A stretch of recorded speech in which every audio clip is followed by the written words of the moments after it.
Hello दोस्तों, नमस्कार। मैं एक सोहर गीत सुना रही हूँ, अच्छा लगे कमेंट करिएगा और बताइए गीत कैसा लगा। नमस्कार। सुतल रहली धनियो बारिया के बड़िया वो ठंगाई दियली हो।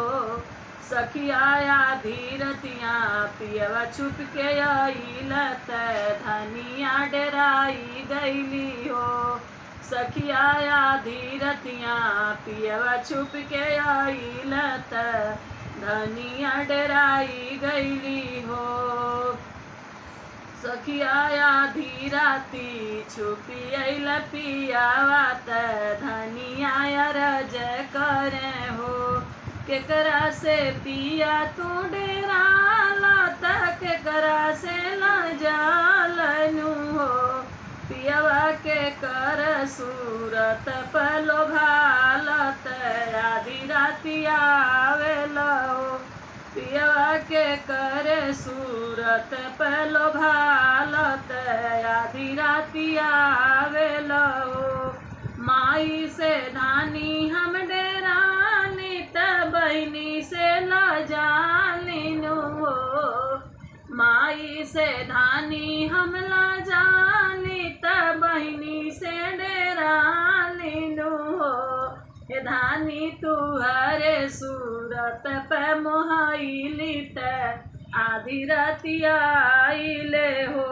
धानी तू हरे सूरत पे लोभाइली त आधी रातिया आवेली हो।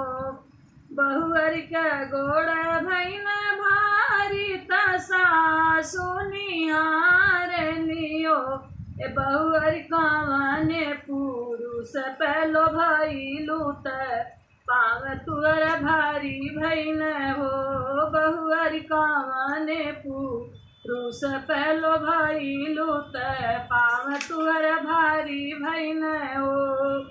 इतना बचन सुनी बहुअर त सासू से अरज करे हो। सासू तुअरई बेटा पहलो भइली त पाव मोर भारी भैन हो। के सासू रही बेटा पहलो भइली त पाव मोर भारी भैन हो। एक मास बीतल दूसर मास अवरो तीसर मास हो। सखिया नौवे मासे होरिला जनमल आंगनवा उठे सोहरे हो। सखिया नौवे मासे होरिला जनमल माहलिया उठे सोहरे हो। जय श्री कृष्ण।